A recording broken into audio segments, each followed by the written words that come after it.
ছেলেদের কষ্ট কথা, ছেলেদের কষ্ট কেউ দেখে না। কারণ ছোটবেলা থেকে তাদের শেখানো হয় কাঁদতে নেই, তুমি ছেলে মানুষ।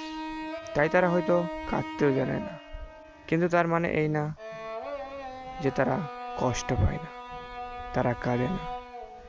একটা ছেলে যখন ভেঙে পড়ে সে কখনো কাঁধ খোঁজে না, সে নিজের ভেতরেই চুপচাপ ভেঙে যায়। তার চোখে জল আছে, কিন্তু তারা কাউকে দেখায় না। কারণ কেউ যেন দেখে দুর্বল ভাববে, তার উপরে হাসবে।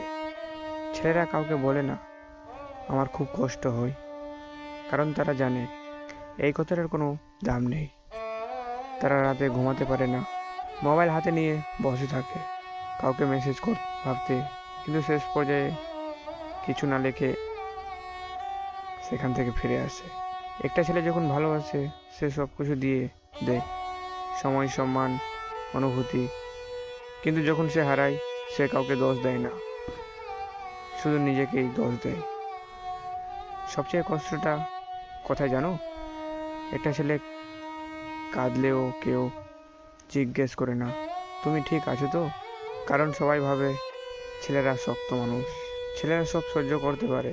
কিন্তু সত্যিটা হলো ছেলেরা শক্ত না, ছেলেদেরও কান্না পায়, ছেলেরাও একা একা কাঁদে। কিন্তু ছেলেরা শুধু সমাজ থেকে কষ্টগুলোকে লুকিয়ে রাখে। তারা সবার জন্য বাঁচে, বাবা মায়ের জন্য, পরিবারের জন্য, কিন্তু নিজের জন্য বাঁচতে ভুলে যায়। শেষে যখন সবকিছু ভেঙে পড়ে তখন একটা ছেলে কাউকে কিছু বলে না, শুধু চুপচাপ হাসে আর ভেতরে ভেতরে ধীরে ধীরে শেষ হয়ে যায়।